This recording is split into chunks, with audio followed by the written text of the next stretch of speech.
So, are you able to see my screen here? Yes. Okay. So the first primary question is, what is junk miles? So, what according to you is junk miles? Can people, just, whoever is there who has an answer, or you feeling that this is a junk mile? Can you just tell me? Let's have an interactive session here. So, what do you think there are junk miles? Well, I think, hi guys, Preetham here. So I think if you just add on kilometers, not really knowing what you're trying to achieve, whether it is running, cycling, whatever, right? Hmm. You don't have specific goals in mind, whether it is pace or heart rate or whatever it is, Okay. and just for the heck of getting few kilometers in, that probably is junk miles. Okay. Good. Anyone else wants to take a jab? I didn't. Prob, I just can try probably miles which do not contribute to some kind of performance improvement when it doesn't have serve the purpose of improving performance. So probably those are junk miles. Okay. Good. Anybody else?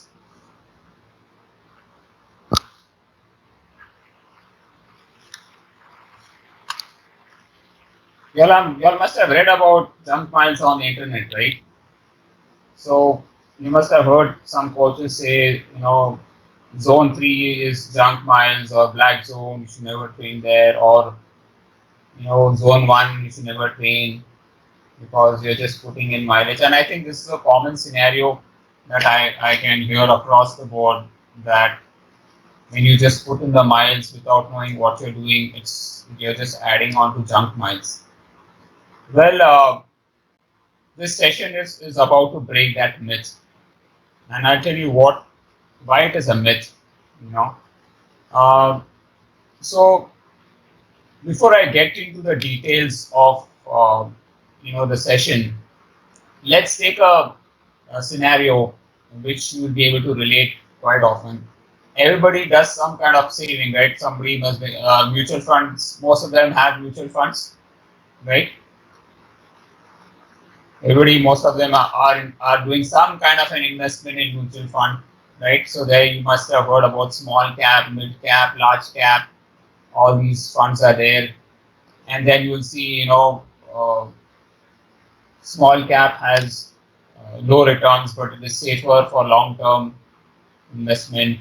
Mid cap, you can invest, but again, it has its own terms and conditions. And high cap is where it's a very high risk but high returns. And you must have seen all these scenarios, and you say, you have a wealth manager or a fund manager, or you call it an investor on your behalf who does this investment in mutual funds, and he or she tries to put in the funds in certain sectors, right? So you must have understood that scenario. Well, if you take the same scenario, okay, and we put it, somebody's joining now, and if you take the same scenario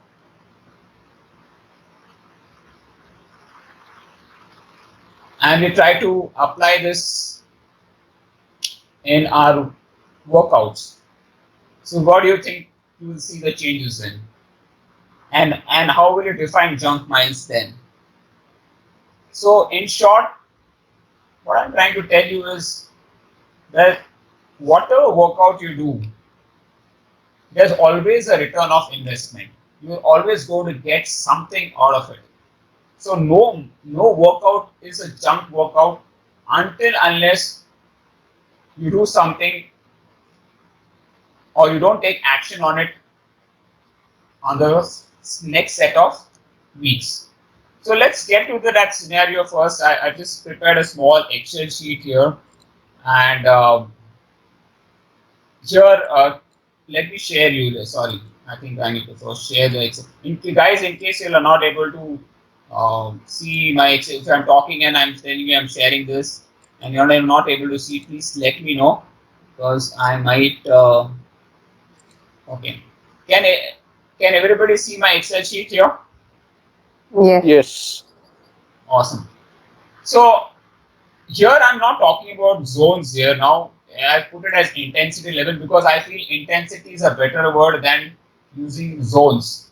Okay, level 1, intensity 1, intensity 2, intensity 3, intensity 4. When I say intensity 1, it's like zone 1, you can say, where you're running easy, it's like walk, jog kind of a thing. Okay, intensity 2, you can relate it to as zone 2, which is more of an aerobic pace, conversational pace. You can talk with your friend while you're running, etc. Zone 3 is you are able to have a conversion, but it is slightly difficult.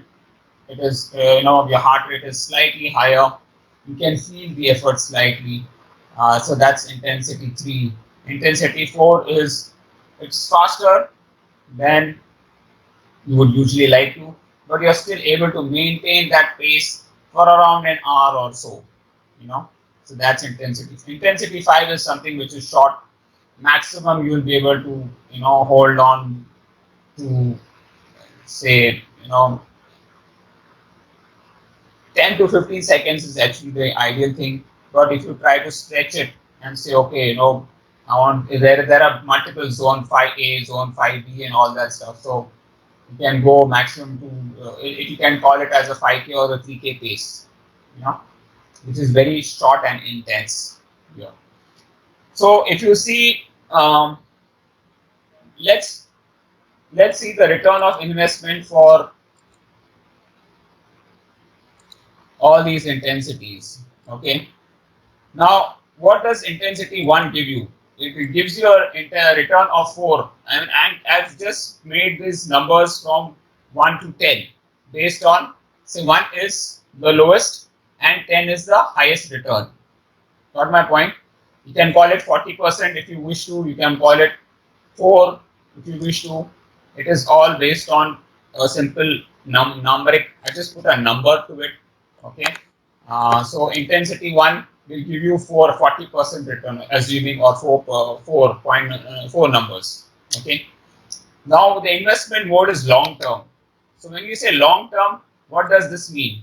Long term investment means you have to do this over a longer period of time. A month might be too less. 3 months, 4 months, 5 months is something that it's a long-term investment. Just like your mutual fund, it's a long-term investment. You just keep it and you forget it, and you say, okay, I'm going to look at it after 3-4 years in mutual fund. Here is something like that similar. You put an investment and say, okay, risk is low, which means that you're not going to have any issues doing this for the rest of your life if you're able to continue with this. Low risk, practically low risk. Okay, so this is intensity 1. Any questions here, or people agree, disagree? You can please let me know. Okay, the second one is intensity 2. Again, the return of investment is 40% here. I've kept it the same as intensity 1, and I'll tell you why. Investment mode is long term. Again, you can do it as long as possible and make sure that you know you run for say Can you 3 months, please 6 months. Sorry. can you please zoom in a bit? It is bit. Okay, sure. No worries. Is it okay? Yes, Now is it perfect. okay? Thank you. Okay, cool. So thanks for that suggestion. So here it's a long-term investment, of course, which means that you will not get immediate returns. You will not see immediate gains. It is a long term. You have to work on it for 3-4 months. And I've kept the risk as low to moderate. Now, why moderate? Because again, when you say intensity 2, it is like aerobic pace. Shouldn't it be low risk? Why is it a moderate risk? It's a moderate risk because of various factors. Again, it is at a slightly higher heart rate, number one. Number two, it can depend on various factors, the weather, the climatic conditions, whatever, what modes you're using, whether you're using a power meter or a heart rate or whatever. So that's why the risk is there, but it's a moderate risk for a zone 2 or intensity 2. Now, the third one is intensity 3. If you see, the return is slightly less in terms of compared to intensity 1 and intensity 2. It is 3, or you can call it as 30%. Midterm, which means that you can invest it for a shorter duration of time, definitely, but you should not use this continuously because it's a medium to high risk, which means it can lead to fatigue. You got my point? Fatigue in terms of you might just not next day you might feel, oh, I'm feeling so tired, I didn't get good sleep, I feel overtrained, I don't know what's happening, mood swings, you know, you might get injury. So this is the thing of intense zone 3. So many people say you should never train in zone 3. It is not the case, and zone 3 is a dead zone or a black hole, or you should not be doing this. It is not that. It gives you a return, but of course it comes with its own risk. It's as a medium to high risk in terms of its investment mode. And that's why you should train in the short term, which means when can you use intensity 3? Do you know when should you be using going to intensity 3 or zone 3? Any answers?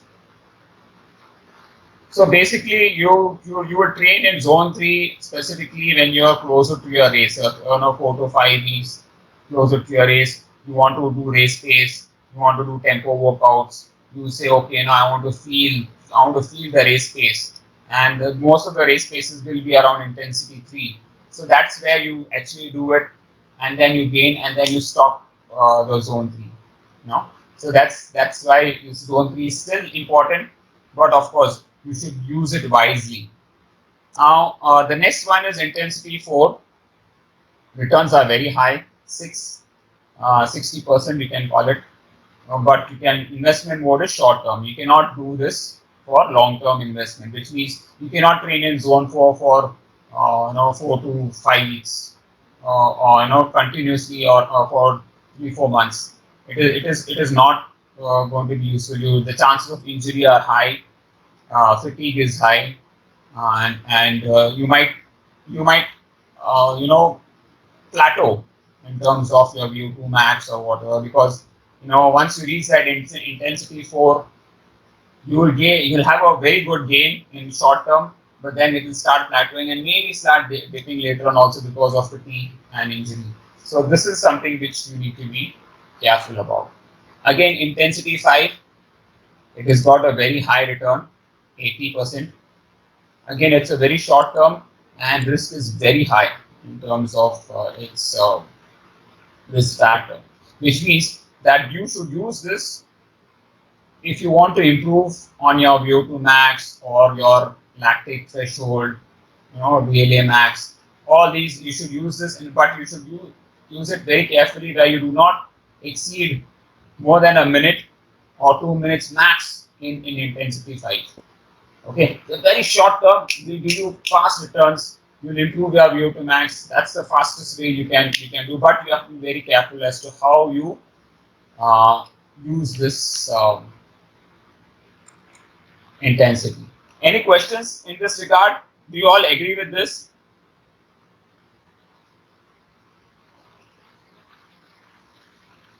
Cool. No questions? Now, is there a way that we can probably mix intensity 1, 2, and 4, 5 at the same time? Probably 1 week, and then we have mix of both, or is it like focus on one kind of intensity? And Yeah, so that actually comes with the training plan. That depends on what kind of training you're doing. For example, for an ultra marathon or a comrades training, you will basically be working on a lot on intensity 1 and intensity 2. You know, if you're doing a 10K race, the intensity will be more of 4 or 5. You'll be trying to touch that for 5K race and 10K race. You want to touch those peak paces. So it's very specific. You can't have a general rule of thumb here. But if I have to tell you one thing, the best, if you want to train for long term without any goal, you're saying I just want to keep myself physically fit. I don't care about any marathon or any race. I don't want a coach. I don't want anything. The best zone is between intensity 1 and intensity 2, and that is called as a fat max zone. That is the safest zone. It is not even in intensity 1. It's a hybrid, and that's you must have heard of hybrid investment, right? So hybrid investment is between intensity 1 and intensity 2. You get a very low risk, but the returns are also equally good and long term. You can do, and that's called as a fat max zone, or a fat. It is also called as fat oxidation rate training zone. So that is something that if you really want to go for long term and not look at any race or PBs and all, that's a very good way to keep yourself physically fit. Does that answer the question? Any other Yeah, it questions? does. So I'm just thinking. So we do usually, at least one fat max run, right? And then we also have one fartlek, typically, right, in Mhm. our schedule. So Mhm. does it mean that we are somewhere in the hybrid, or So if you're talking about our current MFS current training plan, I'm not able to see the name. Preetam, no? Yeah, yeah, yeah, yeah. Okay. So see, our current training plan is modeled in a way where we are trying to use intensity 4, okay, and 5, as well as hybrid between intensity 1 and intensity 2. Okay, so this is the best plan that you can have when you don't have any races coming up right now. Okay, so the objective of the training plan is to maintain or improve on your VO2 max as well as maintain your aerobic capacity. Okay, does it answer your question? Yeah. Yes, absolutely. Thanks. Okay. So any other questions, guys? Please feel free to ask me any question. So I've I just yeah, I have a please go ahead. question. I'm not clear about. So, if you train in intensity 1 and 2, does it also help in increase VO2 max? Because generally, I've seen when you actually run, when the days when we train for faster runs is when we actually see an increase in VO2 max. Whereas continuously being on intensity 1 and 2, I haven't seen a shift in VO2 max. So, Yeah, is you my are. understanding right? Yes, your understanding is right. You will not see a gain in VO2 max if you are just training in intensity 1 and intensity 2. The objective Okay. is completely different. Okay. Good. Any other questions? Only MFS guys are asking questions.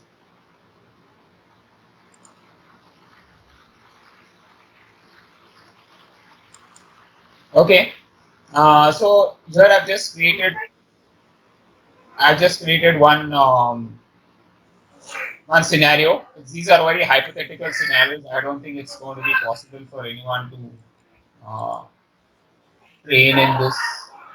Somebody's voice is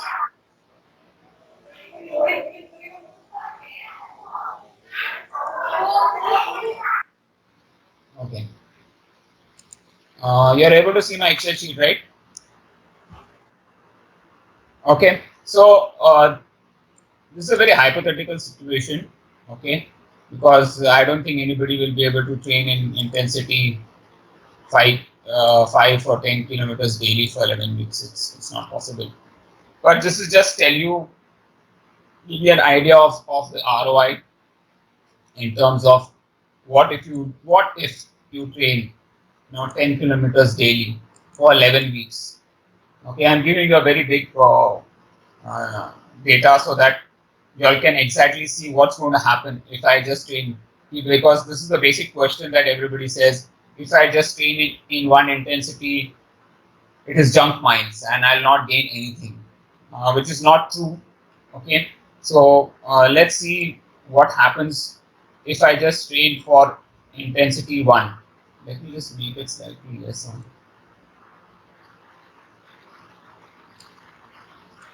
Okay, you're able to see. So as we train in intensity 1, you'll see that the rate of interest actually starts going higher. Okay, and then after 5th week it slightly slows down. So if you see here, it is going higher, and then the curve slightly starts going, little lower, which means that it slows down. So as we go, the benefits will start decreasing. The rate of interest will start going lower and lower slightly. Okay, here if you see, it was gaining 1 point every week till 4 weeks. After that, it just started gaining 0.5 per week, and as slowly it goes, it will start reducing the gain. So overall, if you see, it slowly starts tapering. Or if you see, you know, have you understood this? Does it make sense?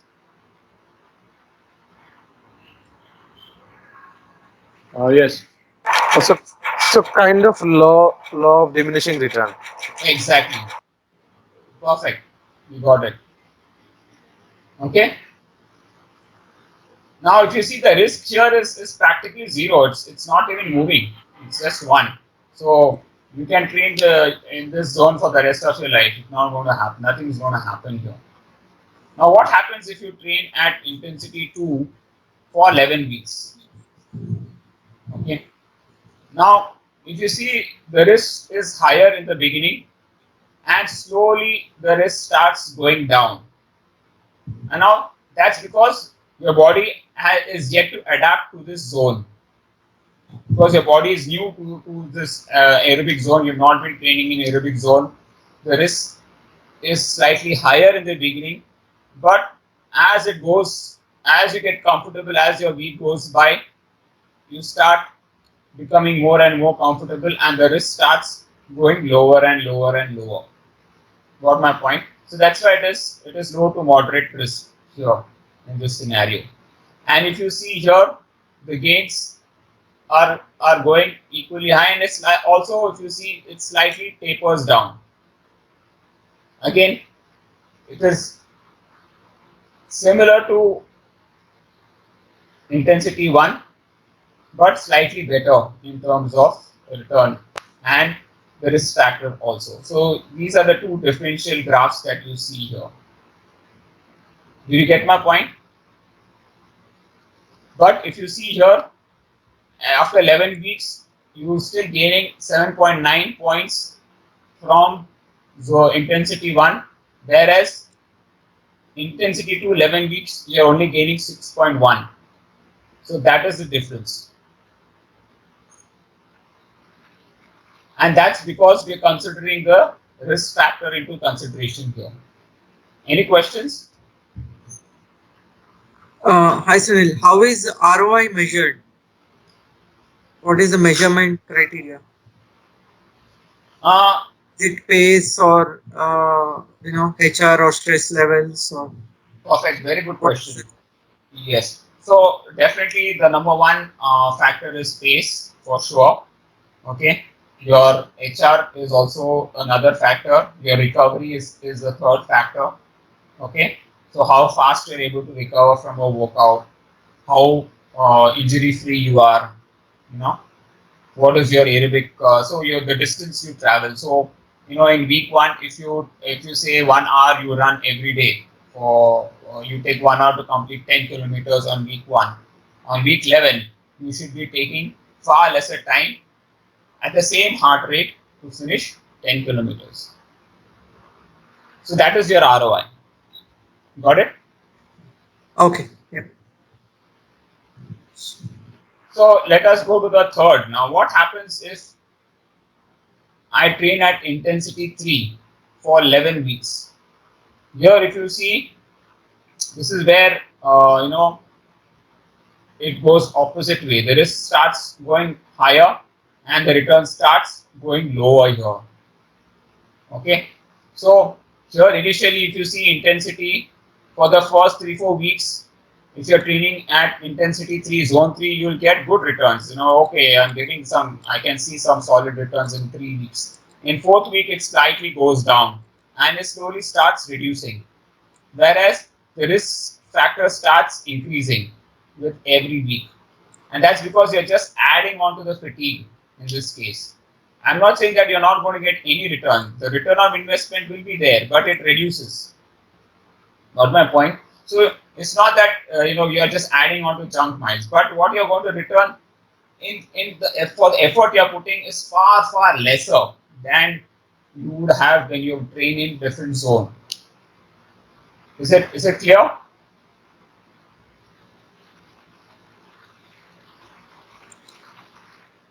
Okay, so I'll move to the next one. So this is intensity 4. Now this is where now you're trying to you're training near threshold pace. Okay, this is your threshold pace where you're actually trying to push in effort. So if you see here, the first 3 weeks will give you very good returns, and then from the 4th week onwards there's a slight dip, and then it starts slowly going down. Whereas the risk factor also starts going higher and higher. Now, the reason is, of course, you're getting good returns, but again, it's a short-term investment, right? So in short term, you can do maximum for 3 to 4 weeks. You can try to train for intensity 4 in the long-term phase, but then again, you have to back out, and that's why when we give a training plan, basically we try to have only 2 days of the week where we are actually doing some kind of a zone 4 intensity. We don't try to get too much of zone 4 intensity. Again, we just try to put it as a short-term investment and get the return and go back. So your non intensity 4 work days are for your recovery days. So you get maximum returns, okay, without injuring yourself, and the risk is fair lesser. So this is how we plan the training here according based on this intensity factor and the ROI. Is it clear? I think this is should be fairly clear enough. Yeah, and somebody has a question? Yes, Sunil. So that does it mean intensity 4 workout should be done only very closer to the race, or will you mix it even in the first weeks? Good question.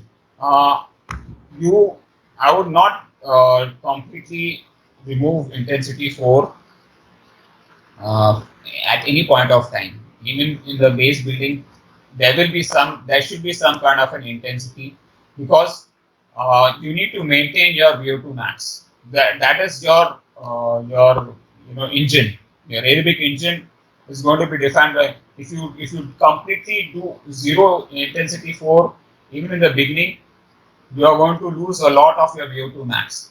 So the amount will obviously be much lower than when you come to close to race day.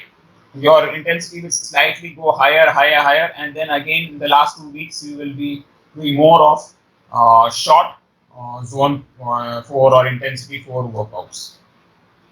Is it clear? Okay, so what you're saying is even on the initial phases there will be some amount of intensity 4 workouts. There should be. Okay. There should be, because you have to maintain your VO2 max. Like Radhika had said, that if you only do intensity 1 and intensity 2, you will slowly your VO2 max dipping, and that's the reason. Okay, but that need not be as intense as something very close to the race, probably. So the goals. No, intensity, now it's two different factors. Intensity should be the same, but the duration will be lesser. So let's say Yaso repeats. Okay, so as you get closer to the race, you'll be doing 8 to 9 to 10 Yaso repeats. But when you're not in the race, when you're in the building phase, you might just do 2 or 3 Yasa repeats. But you'll still be doing those Yasa repeats. Got my point? Yeah. So in the initial weeks, it will be, you will still do it, but probably the volume is less. But Exactly. as you move forward close to your race, you will increase the higher intensity Exactly. workouts. Okay, Yes. got it. Okay. Now this is very hypothetical. This is not going to happen.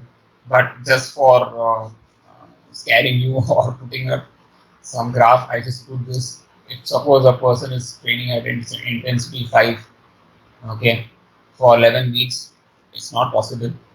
Okay, here you will see that he's having very high returns in the first 3 weeks. After that, it diminishes. Fourth week is is 3.5, and later on it just goes 0. And that's because he will not be able to sustain that pace. Number two, the risk factor becomes too high. Okay, when I say risk factor, it could be injury, it could be uh, a cardiovascular problem, it could be simple fatigue, anything. But um, you just see this is how it's going to just plateau down. It's just going to dip drastically and give you zero return. So intensity 5 is there for a specific reason, and you should be doing intensity 5 workouts also.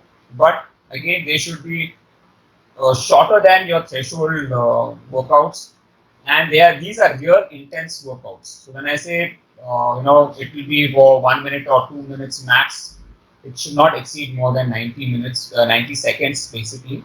They are very short, intense workouts where you're really going above your threshold, basically 115% to 120% of your threshold in running. For cycling, it is even slightly higher. It goes to 130% of your threshold power. So that's where this intensity files, and you will not be able to maintain that kind of a intensity for a minute or two max. 2 minutes is also a lot. I think uh, that's one thing that I want to talk about. Is this clear? Cool. So right. So does this that if we just go through this sheet, now I'm not going through the case studies. Does this make clear about junk miles, or do you still have doubts about junk miles? So is it so? But based on this, my conclusion is intensity 3 is something you are really discouraging, right? I mean, because you don't see a lot of ROI, but even the injury is high. Yeah, we are discouraging, but we are not saying it is not. You should not do it at all. It has its own benefit. Definitely, it is the race pace efforts that are there, or your tempo pace that you do during your when you're getting 5 to 6 weeks closer to your race. You do definitely do intensity 3 workouts. But what I wanted to give a point here from this whole Excel sheet is that there's no such thing as junk miles as such. Okay, that's because every workout that you do will have some amount of return of investment for you. Okay, so even if you do intensity 1 workout and just stick to it, there is some return. Of course, the returns are going to diminish over a period of time. Okay, always think in terms of return of investment. So when you think in return on investment, you know exactly what workout is going to give you what. And the objective of a very good training plan is to maximize your return of investment. So if you are able to maximize the return of investment for a trainee or for yourself, you're doing one of the best jobs. So that is more important. And if you understand this sheet, you will obviously make a plan that will give you maximum returns. Obviously, when you put in money, you want maximum returns. You don't want to say, okay, I'm okay with only 4% returns. I'm okay. It's safe, right? So this is what I wanted to talk about. Clear? Any questions? Then I'll move on to the case study. So here I've prepared 6 case studies here. Okay. Just And one question here. sure. Yeah. So how about if I say choose zone 1 or intensity 1 or 2 in my running. However, in Okay. my cycling, I'm looking at zone 4 or 5. How does those two come up together? And I didn't get a question because zone 4 or 5, in terms of heart rate, you're Intensity, talking. say no, for in terms of intensity, right? You said that to start with, that we'll focus at intensity, right? So if I say Huh. in my running plan, I'm focusing on say intensity 1 and 2. Mhm. However, parallelly in my cycling plan, I'm looking at intensity 4 and 5. What would be the output that way, or they can totally keep running parallelly separately? Because in Garmin also, if you look at the VO2 max data, it shows you the running VO2 max and cycling VO2 max separately. Yeah, I think it's a good question. Zone 4. See, now it could be that you're training for a cycle race that is 2 months, and you still training for a marathon that's 6 months or 7 months away. And that time you're focusing more on cycling and you're doing zone 4, zone 5. So it is not going to impact your run. Zone cycling VO2 max is different from your running VO2 max. It's different from your swimming VO2 max. Okay, the muscles used for cycling are slightly different from the muscles that you use for your run. Okay, so if you're doing too much intensity in cycling zone 4, zone 5, well, the only factor that can impact you is your recovery, for your run. How you recover, whether you're sleeping well, whether you're getting injured. So those factors will still be there, and that might impact your run, but it might not lead to an improvement in VO2 max for your run. Clear? Okay, okay, yeah, thank you. So these are few case studies that I've noted down, and these are basically based on what I've seen in WhatsApp groups, and I keep looking into Strava data of few people. So this is a case study. The names are not real names. You can make that out. So case study one: John is a self-coached athlete. He does not follow any particular plan. His training is purely based on impulse. Some weeks are good, where he's clocking 10 hours a week. At other times, he's clocking 2 to 3 hours a week. Most of his workouts are low intensity. What do you think is the ROI of his workouts? Can anybody tell me?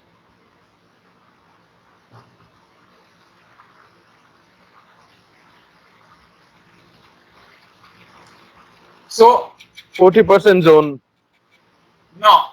So if you see here now the problem with John here is that he's lacking in training consistency. Some weeks he's doing 10 hours, some weeks he's just clocking 2 to 3 hours. Now what happens now? This is also like we discussed, uh, you know the rate of interest, or what you call as depreciation of your interest will happen. Of your interest will happen here, right? So 10 hours a week, you actually go slightly higher, improving, and then suddenly you are not training for the next week. You're doing 2 to 3 hours. Again, the rate of interest slightly starts going down. Got my point? Okay. So all the good work that he did for the 10 hours, he's going to stand to lose that. Then again, if he tries to do, he's again starting from some lower point and again taking it up. So this is where you can actually say that he's actually clocking in junk miles, because what he is doing is, since he is not consistent with his training, he's training haphazardly. He's just training, wow, in a week, sometimes 10 hours a week, and then suddenly he's doing only 2 to 3 hours, and again suddenly, he does 10 hours, and again he forgets for next 2 3 weeks he's doing 2 3 hours. What's happening is all the gains that he's gaining for that week slightly starts diminishing. The rate of diminishing returns start to happen, and because the rate of diminishing returns is happening, because he's not consistent with his training, he'll never see progress. So he'll always be stuck at the same point where he started. Is it clear? So this is a particular case of junk miles actually. Perfect. Got my point? Cool. So this is where all of y'all have to be very careful about. So what is important in this on this case study is you have to be very consistent in your training. Number one. Number two, you have to make sure that you understand and you distribute your work. Now, if you're just doing low intensity, you're only going to gain certain amount. But if you don't do any other workouts, you're purely just going into a small downhill. Got my point? So mix in your workouts. Make sure that if you're even if you're working out 6 to 7 hours a week, make sure the next week you're doing the same thing. Try to mix up your intensities, and you will get a better ROI from week to week. Okay. So after John, there's Jani here. So Jani is training for an Ironman. Now she got a free training plan from the internet. She's unaware of the intensities and basically follows the same routine every week. She's not sure of her race paces and if she's improving.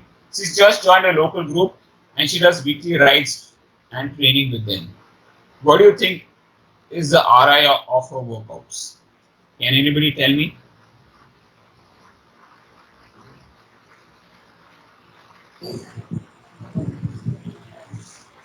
It will be good. Yes. So see, the thing is that she's unaware of her intensity. So basically, it might work for her, it might not work for her. It is like you're shooting in the dark. Okay. And she joined a local group and she does weekly rides and training with them, which is a good factor and also a bad factor, because good means at least she'll be able to train with them, she can do those workouts with them. But the problem is the intensities might be different for each person in the group. So that factor might also impact her. Okay. The other problem in this scenario is that while the return of investment I don't think is bad, it's better than case one, definitely.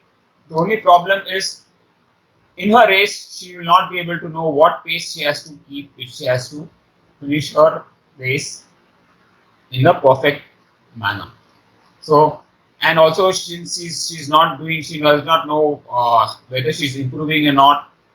There's no formal testing process that she's doing to actually understand whether she's on target to meet the cutoffs for her race. So that's one thing that Jani has to take care of.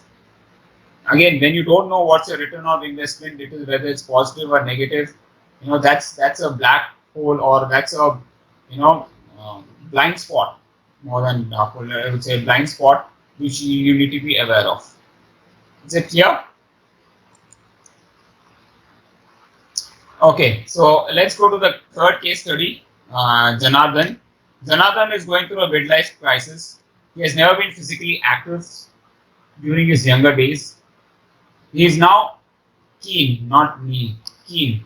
He's now keen to do an ultra marathon. He's completed a few marathons with his friend and usually joins his local running group. He starts off with his friends and usually at the fag end slows down. He needs to slow down. He's fatigued throughout the day post his long run. What do you think is the ROI of his workouts?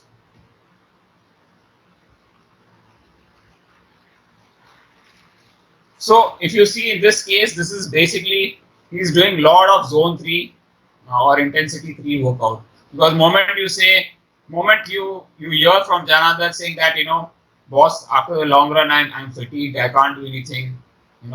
I start off with my friends, they run at a higher pace. I try to tag along with them, but after some time, I definitely have to slow down and come.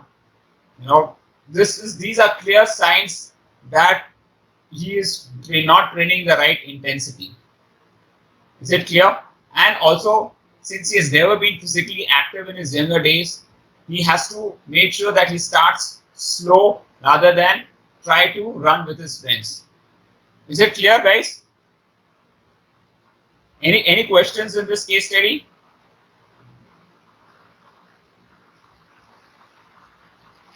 Awesome. So let's go to case study 4. Jack was a category A cyclist during his college days. He used to clock 23 hours a week during his active sporting days. Now it's been over 15 years since he's touched his bike. He plans to get back to cycling.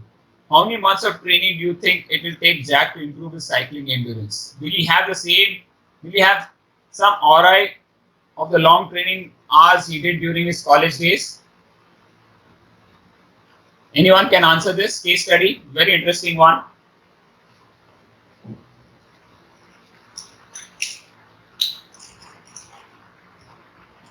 I think he can get the same kind of ROI, but then it's going to take much longer because of his, of course, the biological age and all those things. His ability to recover probably would have drastically dropped down because he has been out of the activities for quite a long time, right? Yeah.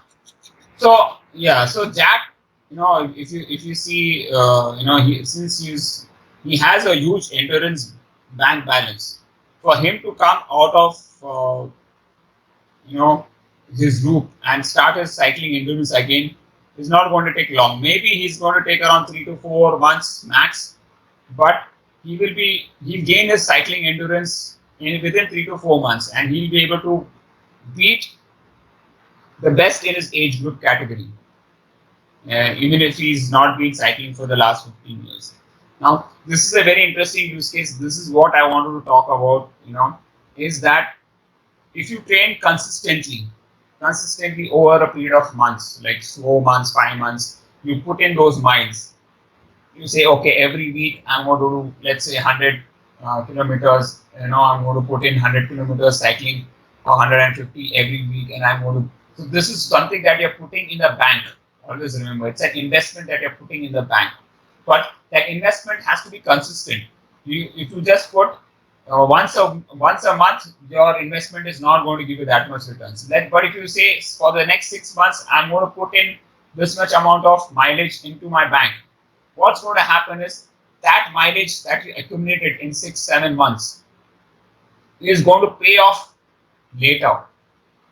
So even if you stop your training and you have something which is very urgent and something that it takes 4-5 months away from any kind of training, since you've consistently put in that amount of training for 6-7 months, it is definitely going to pay you back when you come back to start off after a gap. And this is what is called as an endurance bank balance. Your bank balance is going to stay there because your muscle endurance will be there. Your muscles are set up for endurance. They have that. It's only that it has lost a little bit of muscle memory. But once you start training, it's going to regain its endurance within no time. Have you understood this use case? Do you agree with me? Yes, no, maybe? Yes. Good. So, Jill. Now the case 35. Jill is following a structured training plan now. This is also a very interesting case study. She has 10 Yafo repeats that her coach has given her. Her third rep was the fastest rep, while her fourth and fifth rep was slower by 5 seconds. Her sixth rep was slower by 10 seconds. She still went ahead and completed 10 reps. What do you think is the ROI or post 6 reps? Do you think she should have stopped post 6 reps?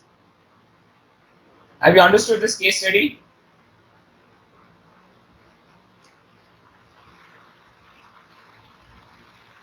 Anyone has an answer to this? I think she should have stopped post the 6th trip. Why? Because anyway, she's not performing she's just adding more risk to it because she doesn't have, since already fatigue has set in and she's unable to do and taking more time. So she's trying to achieve something and increasing the risk of injury. This is my thought. Yeah.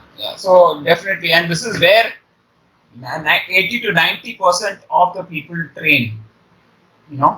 This is I've seen in lots of WhatsApp groups and in Strava data wherever I see, people are putting in this mileage and they're putting in this. I've done this Yaso repeats. I've done this interval training, and when I see the splits of those, I can easily make out that that workout was a failure because if you would have stopped at the 6th rep and understood, okay, now my body is only ready for this 6 reps for today. It's not ready to do the 7th and 8th rep or the 10th rep. I should stop here. You'll have a better ROI. Your fatigue level will be lesser, and you will be fresher for the workout the next day. So this is an intelligent thing that you need to again plan out in your workouts. The other solution is, if you feel that your 6 or if you feel your last rep was slower than your fastest rep by 10 seconds or more, then you should increase your rest interval, say by a minute. Okay, that's another way. And then you try to do the 7th rep. And if you're the 7th rep, you're still slower by 10 seconds, then I feel that, okay, I think my body is done for the day. So there are two ways to approach it. Either you stop at the 6th rep, or you say, let me take one more extra minute of rest and see if I can still improve on it. So when you give your body a little rest, it can again pick up and try to complete the reps within the specified ranges. So why do you think after 10 seconds you should stop? What is the difference between the fastest rep and 10 seconds?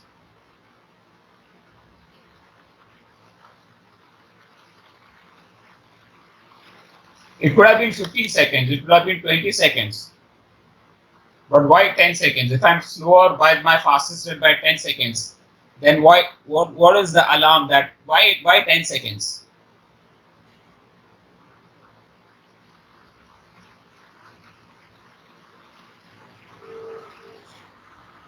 So basically, between your fastest rep, okay, and your last rep, if it is greater than 10 seconds, means you're 15% slower. Okay, moment you go below 15%, then that workout has a diminishing return. That means you need to stop there, or you need to give yourself a little more rest and then do the next set. Does it make sense, guys? Yes. Yes. Okay, so now the last case study is not to do with running, but this is something that I got in one of the WhatsApp groups. And I think I don't know if you all have read this. Some of you all are there in those groups. If I do 100 push-ups every day, but in 3 sittings, morning, afternoon, and evening, 35 rep each sitting, does it make sense? Will it help? If so, can we apply the same principle to other strength training exercises? What's your answer to this? Anybody can answer this question?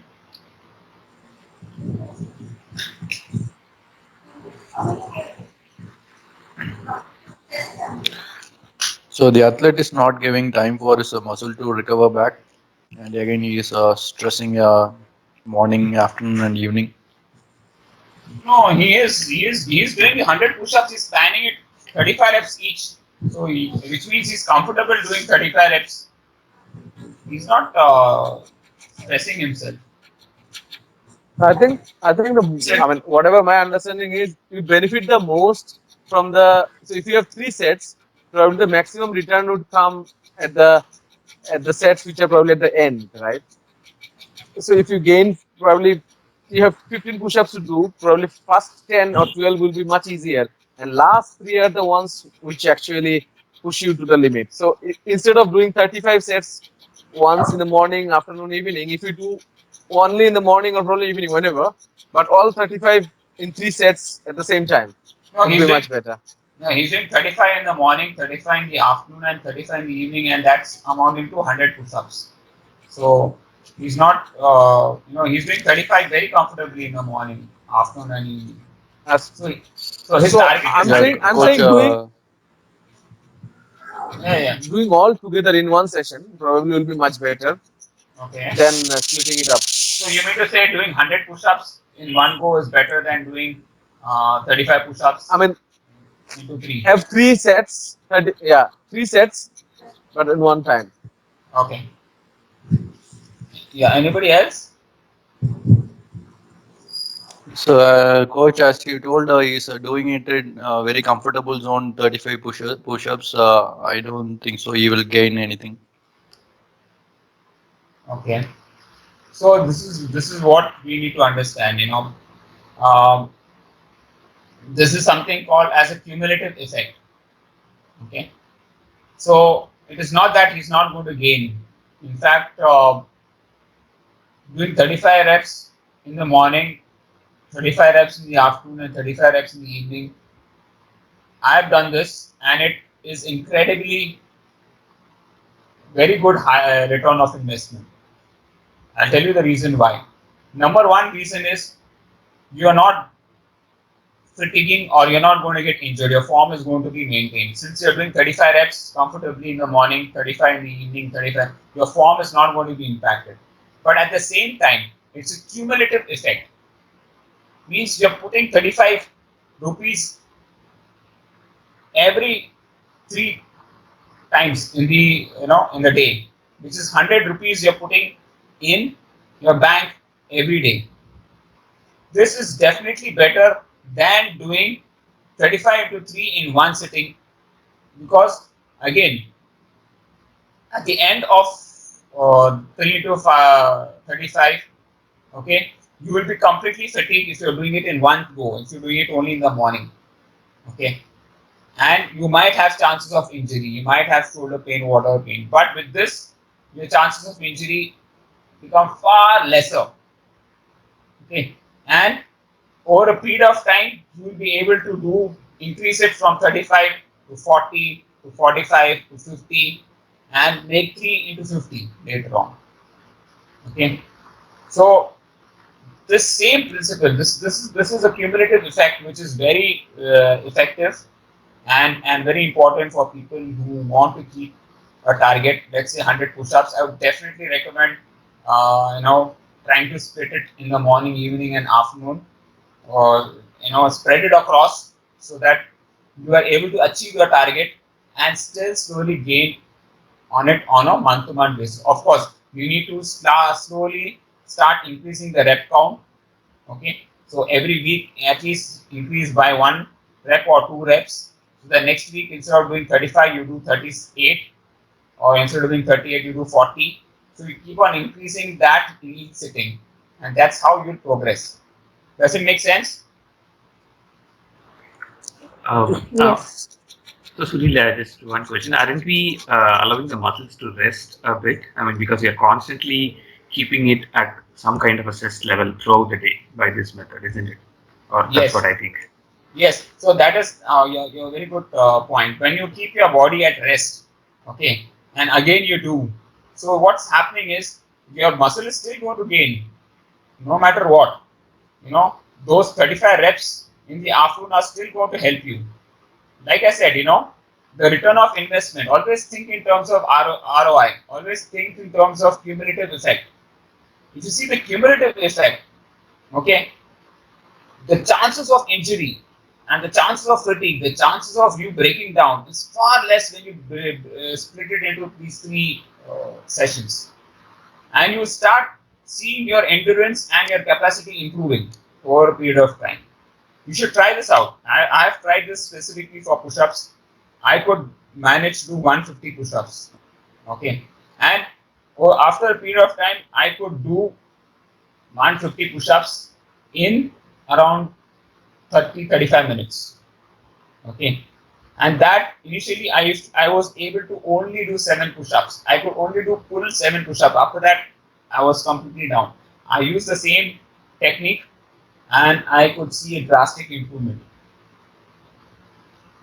Try it, guys. How about for running? Right? I mean, I have heard some telling, especially for marathons, doing a 10K, 10K, 10K is not as beneficial as doing a 30K one shot. No, no, no, no. There is something called as doubles in running also. You heard of doubles? Not really. So doubles is you having 2 workouts, one in the morning and one in the evening.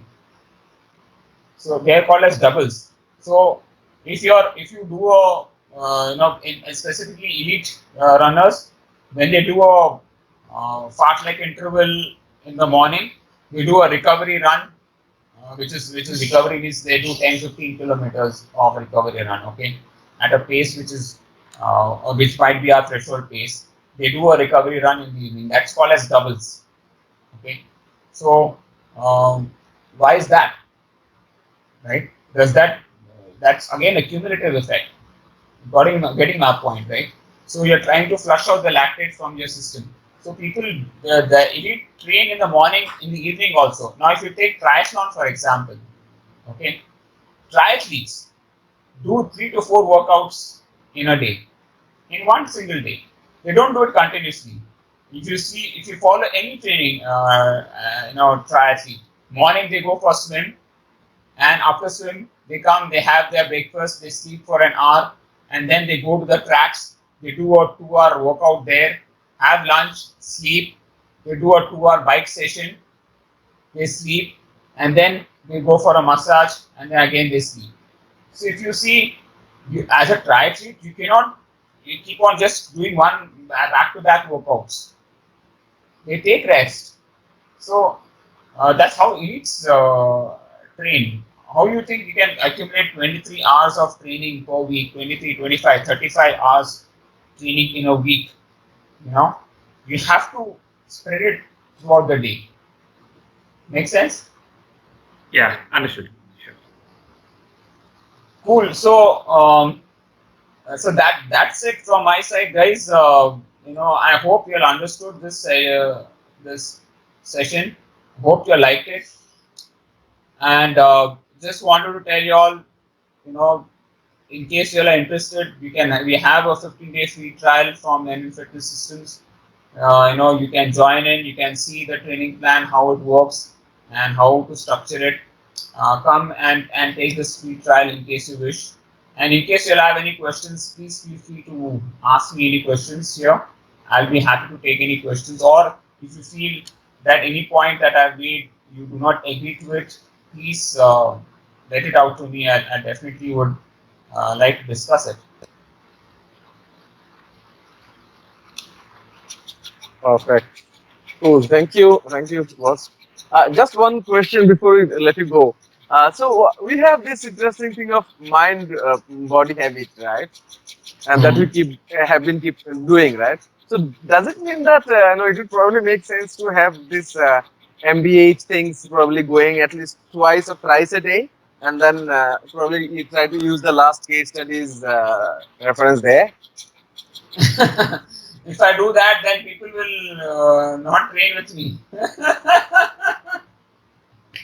So any which ways, the mind body habit does not count up to our weekly volume, right?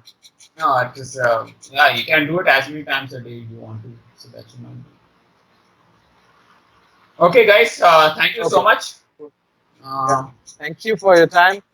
Thanks a lot. Really helpful. Thank you. Yeah, thanks for joining, and I will surely share this video later on.